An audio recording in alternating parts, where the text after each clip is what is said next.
I'm Derek Eyring. I've been in the real estate business for over 3 decades. I'm an entrepreneur at heart, and I'm always paying attention to real estate trends, industry innovators, and business influencers. I'm Alan Smith. For over 25 years, I've helped buyers and sellers with their real estate needs. Join us on this podcast. Let's talk about strategies to help you play this real estate game to win. Join us as we search out the latest trends, hot topics, red flags, and deal breakers in every episode of Market Movers. Is your makeup good, Al? Mine's perfect, I think. Okay, mine too. I think we're ready. I don't think I've ever looked better. So, Al, do you ever watch Forensic Files or Cops? I'm familiar with the shows. Okay, yeah. I like to watch those shows, and you always see when they bring the bad guy in for questioning. Mm-hmm. There's a good cop, Yeah. and a bad cop. Yeah. And the idea is the bad cop kind of goes hard in the paint, as they Right. say. And then the good cop comes in nice and easy and generally ends up getting. And the suspect's more inclined to talk to the good cop because Yeah. they don't like the bad cop. Yeah. Right. So we're going to play a little game of good cop, bad cop with some real estate scenarios. In other words, we're going to talk about both sides of the scenario. Okay. From a buyer, seller, and broker perspective. Right. Okay. So we have 5 topics. Ooh. The first one, lowballing an offer on a property, on a hot property.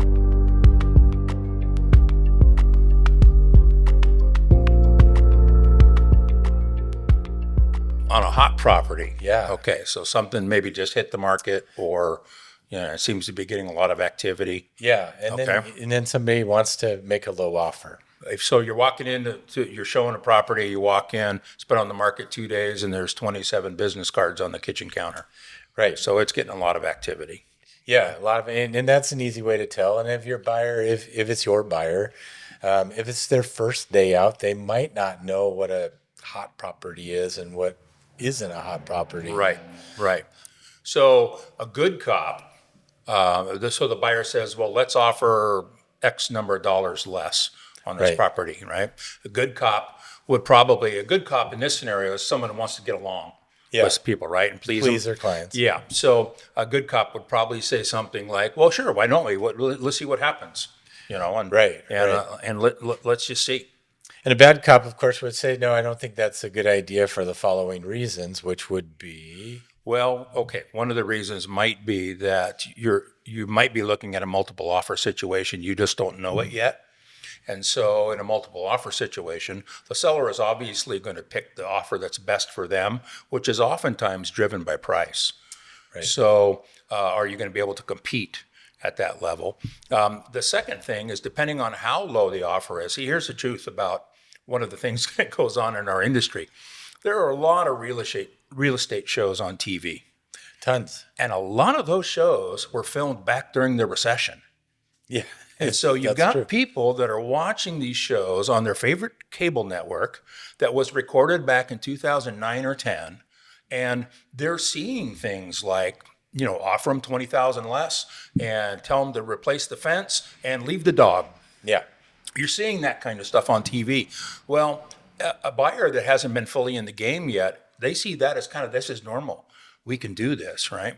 And that's not the reality of our market right now, obviously. So sometimes it's a little bit of an education with the buyer. But the other risk you run too is if the offer's too low or just kind of way outside the lines, you can run the risk of offending the seller. And if you do that, I've had people in the past that have said, well, let's just submit it. The worst they can do is say no. That's the peril. And, when I'm consulting with a buyer and they want to make a little bit of a lower offer, I always tell them every action has an equal and opposite reaction. So if you go really hard, Right. aggressive, you're either going to get what you just described or a hard counter. Well, and I like to know too, okay, what are you basing that number on? Yeah. Is it the cable TV show that you just watched last night? Or is there a real factor involved here that you think is the correct number? Now, sometimes if your buyers, for example, have looked at 10 or 12 houses, they'll start to get a feel for, wow, this one is a really good value, right? But if it's the first 1 or 2 houses, they may not have that feeling yet. So just watch for, really, really low ball offers, because sometimes you offend the seller so much, you might as well tell them their kids are ugly. right? And that's never good. No, no. So ultimately you're not going to get your end result that you want, which is getting the house. So Absolutely. And then there's a little hidden secret on the broker side, and that's sometimes if a buyer is very insistent on making a low offer, we just let them do it, and we know that we're going to put our best foot forward. We're going to negotiate as if it's everything that the seller would ever want, but we know that also we might stub our toe, but it might be that one thing that helps that buyer realize that what the market's doing, and when they're ready to really make a serious offer, they'll know the difference. yeah, sometimes Does that make buyers, sense? yeah, when they lose out on 2 or 3 houses, little then mumbo on the jumbo. fourth one they get a little more serious. Yeah. Yeah, and so that's probably something that a lot of folks don't think about, but I know for a fact it goes on. It goes on. I mean, we're all human, so you're like, okay, I'm going to let George George just wants to make a $50,000 low offer on a $400,000 house. I'm just going to let him figure out that maybe this isn't going to work out, but let's give it a try. And to be honest, who knows what the seller's position is? In this case, I'm pretending I'm a buyer broker. I don't know the seller's unique situation. Maybe there is something going on in their life that they would consider that. I don't really know. And it really depends on how long they've been on the market. But in our scenario, we're kind of talking about a hot property that's obviously maybe not in that case. Yeah. So. But it is one of those things that we never want to impede or get in the way of the wishes of our clients. Right. But we also want to not see them frustrated or, kind of in a position where they are kind of market weary. Right. Which happened a lot during when it was really hot, and buyers were making 7 or 8 offers. After a while, they just gave up. So we don't want somebody feeling totally dejected. And sometimes, when we say good cop, bad cop, the bad cop is the one that's kind of saying, yeah, but this might happen. And in reality, that makes you the good cop because you're being honest with them.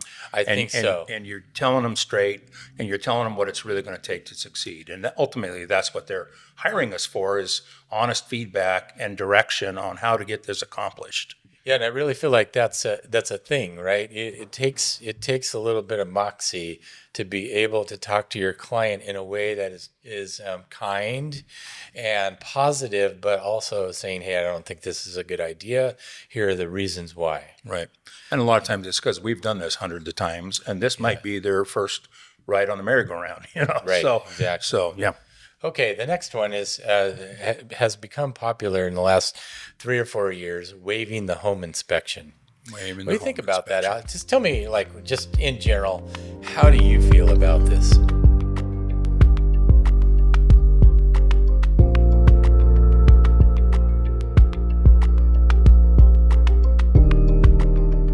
I don't like my clients waiving their home inspection for a number of reasons. A couple of times we have been bit by something that pops up that was unknown about the house. And sometimes even the sellers don't know what's going on in the crawl space, right? And that's usually where all the dangers lurk at night. That's where the monsters live, right? Right. Well, and that's true. I mean, we just, when in talking about this topic, we had a perfect scenario story about this where a buyer waived their home inspection. We represent the buyer.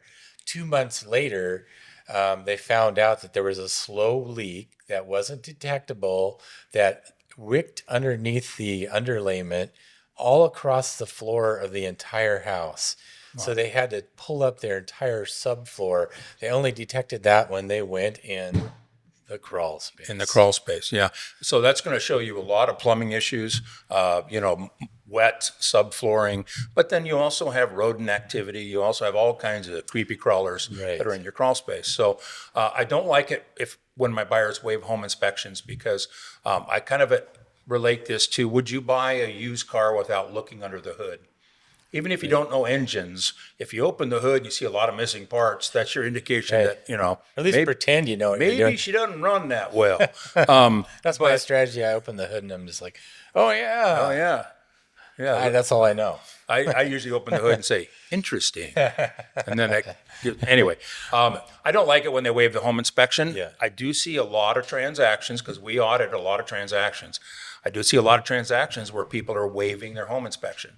Now, on the flip side of this coin, waiving your home inspection is more likely going to get the seller to look at your offer in a different perspective because they know is. you may not wiggle out of the deal a week from now based on something that they find on the home inspection. Yeah, I would say besides financing, the home inspection is the second major barrier that a seller and a listing broker talk about, think about, stay up at night worrying about until those two barriers are crossed. Right. And, it's not really the deal doesn't really feel like it's going to happen. Sure. And sometimes, maybe a pre-inspection is available. Maybe the seller's offering the buyer an opportunity to do a pre-inspection. Yeah, I think that's a great workaround. That's a good workaround. Just know the risks. What's your threshold for pain? Are you willing to Right. take that risk and that gamble?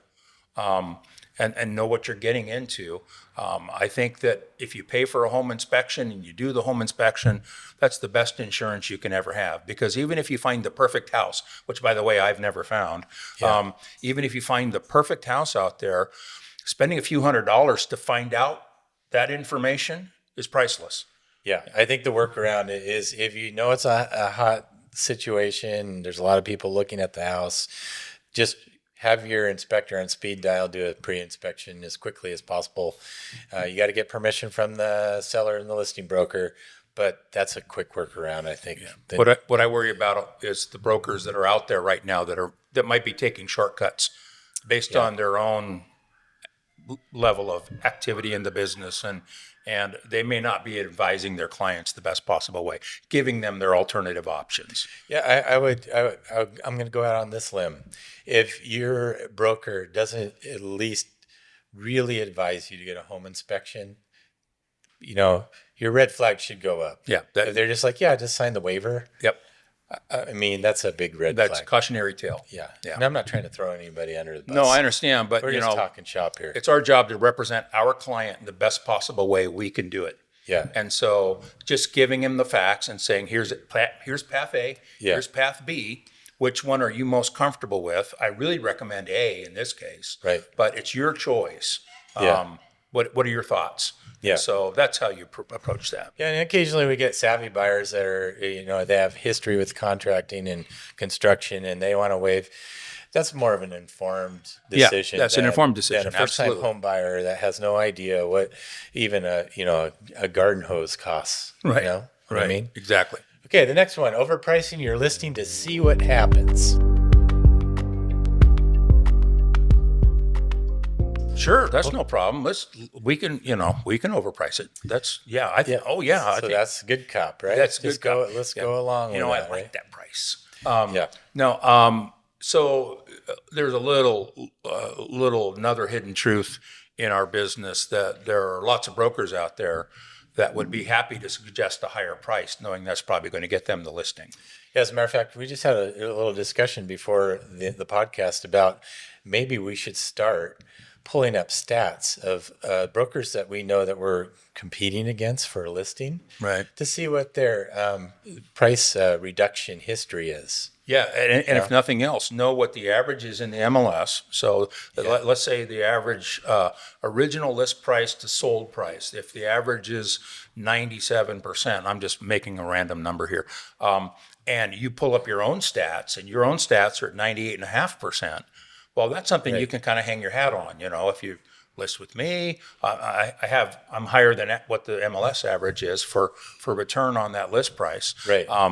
But it's easy to buy a listing by suggesting a higher price if the seller thinks you're being honest about it, but you're really not. We're all looking at the same data. We're all looking at the same multiple listing service. So, And buyers are all looking at that same data too, which is another. It's a bad cop. More important than the argument. buyer, so will the appraiser be looking at the same data, right? Absolutely, yeah. So we have to remember all of those factors as well, and that should be part of the conversation before a seller decides they want to give it a try at a much higher price. Yeah. Let's talk about these other factors. Yeah, let's look at some variables here. And here's something to consider if you're a home seller and you're thinking about sitting down and interviewing agents for the job of selling your home. When you overprice your home, Take a look at what else is going on in the neighborhood. By overpricing your home based on what you want to net or things that aren't really market driven, are you really helping Bob and Mary around the corner sell their home first? You might Absolutely. be doing that, and you might be setting yourself up for showings where a broker brings a buyer in and they're going to love your house. They're going to show your house first because it's overpriced, and then they're going to say, well, you know what? If you love this house, wait do you see the one around the corner for 50,000 less, and then you tell me what you would do with that extra 50 to customize that home. Yeah. And so they might be actually just using our home as bait, right? And we don't we don't want that. So if you're a seller, be aware of that. We're all using the same data, and kind of tie into another one of these topics we want to talk about. But just really look at the stats and figure out what's going on in your neighborhood and how you compare to your peer group of other properties out there. Right. And know this, we're all human, right? So as sellers, we can overprice intentionally or not intentionally, and we can sometimes underprice our properties too. So that's why we rely on a broker to sort of help guide us. Now, brokers are human as well, and pricing a property is not a science. Right. It's a bit of an art form. I honestly underpriced a prospective listing client's property about this time last year and lost the listing, and they sold it for a higher price. Now, I was willing to bet the farm that I was right because it was in a condominium development, and it was really easy to pull comps. Right. They priced it much higher, and they got it. Well, I mean, I'm telling on myself, but this happens sometimes. Now, they probably got the one buyer because they were on the market for quite a long time. They probably got the one buyer who had some cash in their pocket and they got lucky. That's mostly not always the case. yeah, and if you're a listing broker, part of what we're being paid for is to be honest with our clients and to give them honest information and feedback. I had a client years ago that came up with a price that was much higher than what the market showed was realistic. And I remember saying, wow, just out of curiosity, what are you basing that price on? And he started giving me some explanations. And then he said, well, what do you think the market is suggesting? So I started showing him the comps, and he started smiling. And I said, there's something here that's resonating with you. What's going on? And he says, I just threw that number out to see what you would do. Right. Okay. He says, I knew that number wasn't realistic. That's from the broker perspective. Yeah, and I've never forgotten that. So he was kind of playing with me a little bit Testing you out to see if I was really resolute on what I thought was a good price range to be in. Yeah, and I think sellers should test out. I mean, you're interviewing somebody for a job, right? And sometimes it's not a good fit. Right. Doesn't mean the broker's a bad broker. It just means it's not a good fit. So, Right. yeah. Okay, the next one is relying on online estimates for pricing. Oh, What do you think about that?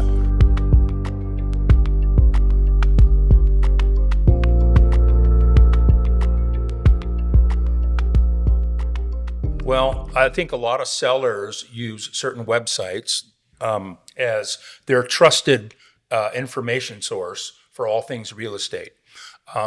Realize that all the websites that you're used to searching, with few exceptions, are marketing companies that sell leads to real estate brokers and ad space for their revenue. Yeah, for example, that's how Zillow works, right? Sure. So Zillow sells ad space, and I don't know if everybody even knows this, but Zillow sells market shares to brokers. And so if anybody inquires on any of these listings in that market area, that call goes to the broker who paid for the share in that market. I own part of this zip code. And so it's big money too. Sure. Some brokers are paying between 3, 5, and I know of one broker that pays $10,000 a month for these leads. Yeah. And I'm sure there are brokers out there that pay more for that. That's a business model that some brokers may choose to follow. But the point I wanted to make to a seller who's looking at these online sites, go to 5 or 6 of them. You've got Zillow, you've got Redfin, you've got homes.com, you've got realtor.com, you've got several. We have tools at our disposal. County assessor, you've got all kinds of things out there that will tell you a value. Now, most of them are in a range, But the ones that just give you a hard price, assemble all 6 or 7 of those together, and you'll see that sometimes there's a huge spread You between almost always. and here's the reason why. I don't know about you, but I've never had anybody from one of these companies knock on my door and ask to take a look around so that they could prepare their estimate online. Right. Yeah, they're not showing up to your Never property. happened. Never happened. Yeah. So it's an algorithm that's put into a computer model to make it enticing for you to check, right? Yeah. So we have a report at our disposal here that we can show you. Here's all the houses that have sold in the last year. Here's what their online value was, and here was the percentage up or down, plus or minus, of what they actually sold for. And so Right. that's a real eye opener sometimes. Yeah, and there's another side that there's a little secret that most people don't know about yet. Zillow has a new secret weapon for buyers. Yes. And it's a tool that allows buyers to make offers based on its suggestions. Yes. And it makes a suggestion for here's what a lower offer would look like, and here's the number. Here's what, and your percentage chances of it getting accepted. Yes. Here's what a middle of the road, and here's what a really great offer looks like, and your percentage of chances of getting it accepted. So buyers have that tool at their disposal now. Exactly. I would encourage sellers to try that out. Try that out on your own home first. If you're going to the trusted website and you're saying, wow, it says that our home is worth this. Now, remember, it's also saying low end this, high end this, and then a big number kind of right in the middle, right? That's the computer program, algorithm, everything. But then dig a little deeper and pretend like you want to put an offer on that home. And then see what and then see what it does. Because Now, they're playing both sides. yeah, I don't know for sure. On a side note, this may just be active listings. So if you're already on the market, Yeah. then try that and see what the buyers are doing with your own home. I think it So, is. Yeah. Okay, the last one. Skipping pre-approval and just browsing.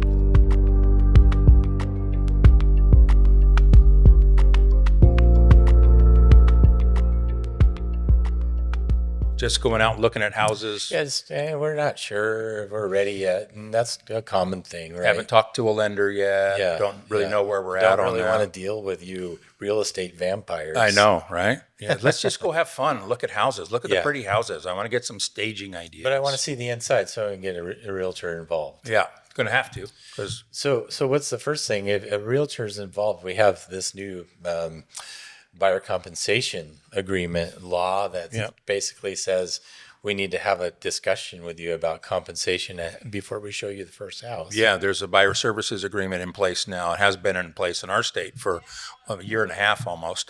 So it and can't so- be too easy breezy because we got to have a hard conversation. Yeah, there's a procedure we have to follow, and I think it's open and transparent for the buyer as well. But here's the most important part, and I have had buyers when I first got into business. I wasn't really thinking about this kind of stuff because showing houses is the fun part. It is the fun Let's go part, look yeah. at this house. It looks pretty cool, right?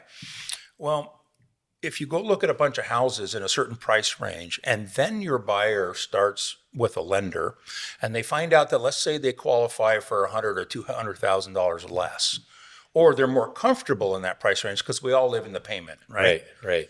Well, now all of a sudden they lost the quartz countertops, they lost that third car garage, they lost all the little things that they were really falling in love with in that upper price range, and now nothing is something that they want to live in. Yeah. So that's not fair to the buyer, right? Right. At the same time, you may find out that they now qualify and are more comfortable in a higher price range based on what they didn't know.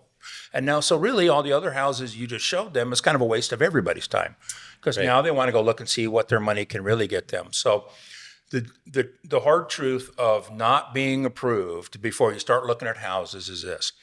If you find the house that you love today and you want to put an offer in today on this house, the truth of the matter is you're not going to get the house because the seller is not going to accept any offer that can't be backed up with a letter of approval from a lender. Yeah, as a matter of fact, we're seeing some listings coming out now as the market's heating up in certain pockets where they command that you have a pre-approval letter before you show the house. Yeah, so we're seeing that. And also, if I'm a listing broker and I get an offer in, and here's the letter of approval and everything from a lender. First thing I do is call the lender.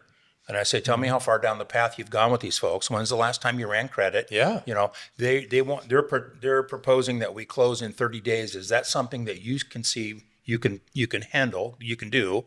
I'm going to ask all these questions because then I can tell more intelligently a profile of the buyer to my seller. Yeah, every good listing broker must call that buyer's lender and do exactly what you just described. If you're not, it's negligence. But imagine if you don't have that letter. Yeah. What am I going to tell my seller? Well, it looks pretty good. The numbers are straight on the page. Right. Right, so exactly. so if you're going to play the game of buying a house, play the game to win. Absolutely. Get all your ducks in a row first. The best possible thing you can do is get pre-approved by a lender that's local, that knows the area, that you can talk to face to face, and that's somebody that you can communicate with. And then go out and start looking at houses, because now you're prepared. You're locked and loaded, ready to go. And now it's just a matter of, where do you want to live? I kind of like the little yellow house. Well, I kind of like the little blue house. And you've got all the financing out of the way. I've had buyers before that start worrying about the finances once they start falling in love with a house. And then it's all of a sudden now, okay, we got to step back here. Oh, let's go find out. And in that time frame, somebody sneaks in and buys the house out from underneath us. Yeah, there's It's that Murphy's part too. Law, Yeah, right? it's Murphy's Law. And now they're in love with the house and they lost it. The one that got away. One that got away. Yeah. So get the steps in the right order. Get in front of a lender and get a feel for where you're at financially and what you qualify for, because everything's credit score driven. And get those ducks in a row. Then start looking at properties, because now you're ready to rock and roll whenever you find the one that's going to be right for you. Yeah, and it's really not that invasive. It's a telephone call and a couple of forms you have to sign. And a lot of those with aren't the done broker. online now.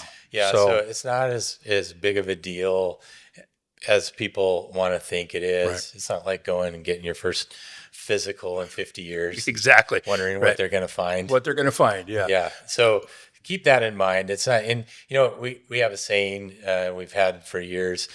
When we meet somebody new, everyone gets one free ride on the merry-go-round. Right. But it might be dangerous to do that as a new buyer until you take these steps, because you just don't want to get your heart broken. Right. Right. You don't want to fall in love with something that you then can't do anything about. Keep your eye on the prize, Yeah. and so it's a major investment, and the financial side of it, once you get comfortable with that, now you can pick the home for the reasons that you want to live in the home, because you can handle the payment, and all that's good. Now we just have to find the house that's going to suit our needs the best, and that's the best possible way to approach a house buying scenario. All right. So I think we talked both sides. I don't necessarily know if we were good cops or bad cops, but all over the place. But in general, we're just kind of trying to talk about like how these scenarios play out in real life. Things sound good when you think about them, like lowballing or putting something high, too high on the market. But in reality, there's always a consequence, right? So we need to talk about those up front. Yeah. So there's a great thought out there that real estate is kind of like nature. In nature, there's no right or wrong, only consequences. Yeah, that's a good one. And so if you're a real estate broker listening to this, please be honest with your clients. Tell them what their options are. Here's this path. Here's this path. What are you most comfortable with? What's your tolerance for pain? What are you willing to gamble on?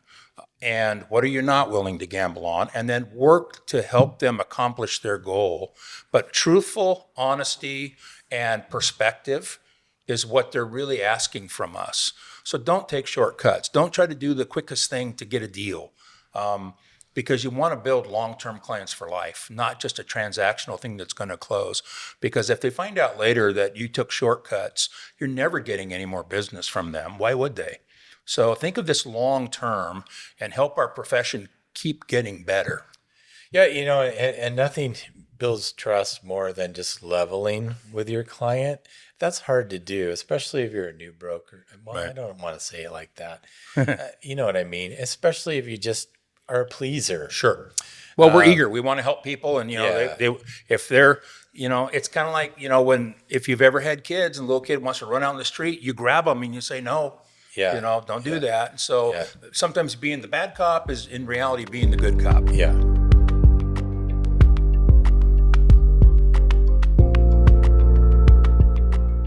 Daily double. So red flag deal breakers is a little game we play in our brokerage. So we have 3 meetings a week. Yes. We start off our weekend Lake Taps. Right. Then we go to Tacoma North. Right. John Scott Tacoma North. And then we go up to John Scott Enumclaw. Yep. And in each one, we generally compile every week a series of scenarios that have happened transactionally. And these are things that we talk to our brokers about looking out for, right? Yeah. Watch out for this. Watch out for this. And so we just kind of pose a general scenario, and then we talk it out. Right. So let's talk about a couple. Now, some of these are broker centric, I guess. Some are buyer, some are seller centric. Okay. This is one for our brokers and actually buyers and sellers. Okay. Your clients want to call the seller direct. You represent the buyers. No. Overwhelming no we got on this one. So here's the truth of the matter. Buyers and sellers rarely meet in a real estate transaction, and that's a good thing. Yeah. Because it's very easy for just a simple comment made by one side will offend the other side. I'll give you a perfect example. Years ago, we were coming back through the home to do our final walkthrough to make sure that some repairs had been done. And I'm a people pleaser. I'm new in the business, and I'm excited about a sale, and the buyers are excited about getting their new house. And so when we set up the final walkthrough, he said, well, let me see if she can leave. And I said, she doesn't, the owner doesn't have to leave. She can stay. That's no problem. So we don't want to inconvenience her. So we show up and Mrs. Seller is there and my clients are there. And so we're walking around the house and we walk out onto the back deck because we had asked for some things to be done on the deck. And we're looking at the deck and it all looked great. And my clients, Mrs. Buyer, says something to Mr. Buyer about the roses in the garden. Oh no, I think I know where you're going with this. And Mr. Buyer says, I just hate those things. The first thing I'm going to do is rip them out and put in a sport court. Well, unbeknownst to all of us, Mrs. Seller was in the house at the kitchen sink with the window open because it was a nice sunny day. She overheard all of that. The roses are her prize roses that she loves. And the reason she really didn't want to move is she's going to miss the roses, right? Our transaction almost imploded 3 days before closing because of something my client said that offended the seller.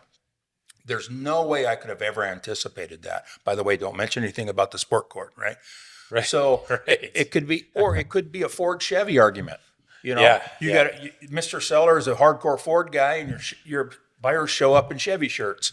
Well, there's no need for that extra friction. Everybody's on an emotional high right now because we're getting close to closing. Things are tense. There's a lot of moving parts. We're moving. We got U-Hauls going on. A lot of emotions going on for sure. It's never a good idea. Yeah, never a good idea. The overwhelming answer was no. Right. And that no questions, right? Yeah. So, okay, the next one, and this just came up. Your buyer is contingent. So let's say you're the buyer. You have to sell your house before you can purchase a new house. one. So there's a way you can do that. You write up an offer with a contingency form, a house sale contingency form. So they don't want to have their inspection until that contingency is removed. Okay, so they don't want to do the inspection on the house they're buying. Correct. Until they get an offer and get their home under contract. Yeah, we don't want to spend the $500, $600 for our inspection. Because if we can't find a buyer, then we wasted that money on this house because we're not going to be able to buy this house. Right? You just want to save some money. And that's definitely something to consider. However, something else to consider is if you wait to do that, and by the way, the first seller is unlikely to let you do that because there's an out in the home inspection in our MLS, and the buyer can just walk away due to subjective reasons, right? And the sellers know that. So they want to get that home inspection done as soon as possible anyway. But leaving that issue aside, as the purchaser of this home, if you wait until you sell your home, then you do the home inspection on the home you want to buy, and then you find out there is a deal breaker, the foundation is crumbling or something like that, and you back out of the house you're buying, well, guess what? You still sold your house, Yeah. and you're going to be homeless in That's 30 not days. fun. So now you're put yourself in a position of being a have-to buyer. You've lost all your negotiation edge Yeah. because you're desperate. So don't put yourself in that position. Do your home inspection on the house you're buying, just like you would on any other transaction. Get it out of the way first. That's really the safest and best way to approach this. Yeah, I think you answered that spot on. I couldn't say anything better than that. Okay. You Don't get an ask me offer. how I know these things, by the way. This just happened. So we represent the seller. We got an offer. It was an FHA buyer. Great, right? Yep. But the buyer, so it was a $525,000 purchase price. Buyer was only putting $10,000 down as reflected in the financing addendum. Does your red flag go up there? Yeah, it does. That seems a little light. Okay. So What do we know about FHA down payment? Generally speaking, how much is the minimum down? well, it's three and a half. 3.5%. Yeah. So that seems a little light. So either this is not going to qualify for an FHA loan, or there's another source of money that's going to make up that difference that we don't know about, which means there's going to be another, if it's a down payment assistance program or something like that, that's supposed to be disclosed on the financing addendum. So we know that there are two different people that are going to approve this transaction. Correct. And so And that's exactly what was going on here. And only because our listing broker, his red flag went up, yep. made a phone call to the lender. Oh, no, there's a down payment assistance program in place. Well, it wasn't reflected in the offer. Newer broker didn't know, Okay. which is fine. Right. That's why you need a savvy listing broker, right? Yeah, exactly. And so we ended up accepting the offer, but we just had to do a little homework. Right. And so also on that note, watch out for if it's a down payment assistance program and you have a buyer that wants to waive their home inspection, most down payment assistance programs require a home inspection Correct. as one of their conditions for that down payment assistance. And certain ones require an additional inspection as well. Okay. So if you have a buyer that's down payment assistance and they're waiving their inspection, that's not going to happen. They're going to end up doing an inspection at some point. So, Right. yeah. And here's one for our broker friends. You get a referral to a seller. You quickly kind of pull up their information. They want to sell their house. Okay. You give them a call. So it's your first contact. And one of the first questions your prospective client asks you is, what do you think it's worth? Yeah. Now, again, we're talking about most people are pleasers. So we always want to please people and have an answer. Right. Is it good to just answer that off the cuff? So I think it's not good to do that because you really don't know anything about the property. You're just making the initial contact. I want to see the property. I want to walk it, look at it, know what I'm dealing with, and then crunch the numbers and figure out, okay, what's the peer group of properties on the market that we're competing against, and what are homes like this property? What have they been selling for? And Right. the ones that are pending right now are obviously attracting buyers. At what price point did they attract those buyers? I want to know all this, but most importantly, I want to know, what's the condition of the home? What's the location? Are they living next door to the Clampetts? Or are they, Right. is this neighborhood dialed in? All these things factor in to what you're ultimately going to get for your home. So I want to see it first.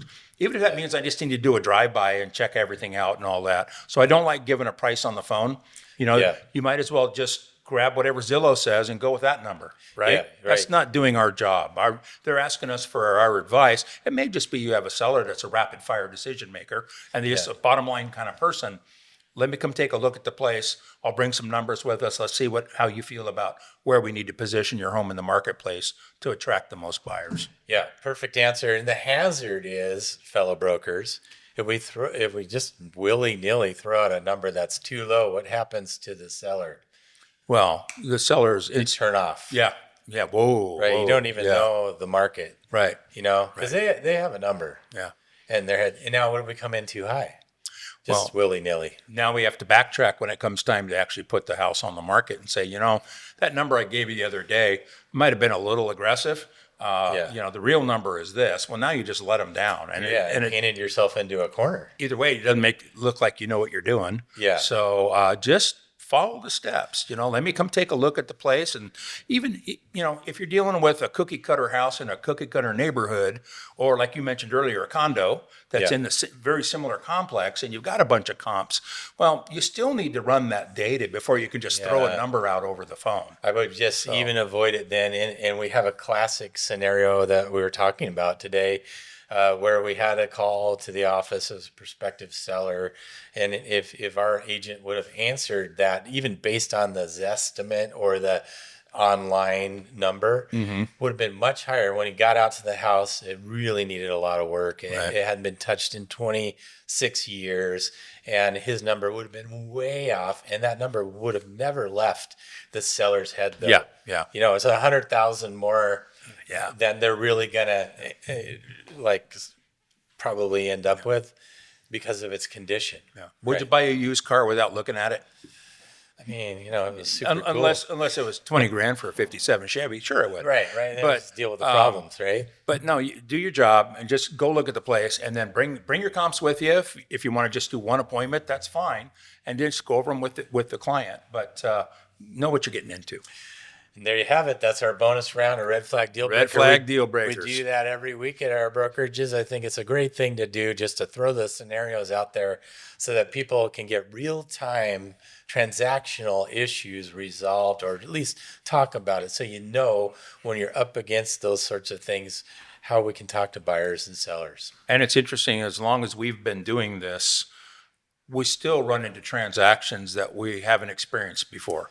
Every week there's something new. everything. There's like, okay, this is a little different. I haven't run into this before. Yeah. So that's what we rely on our broker feedback within our groups to help us stay on the path too. So if you're one of our brokers, thank you. We appreciate everything you do. That. Yeah.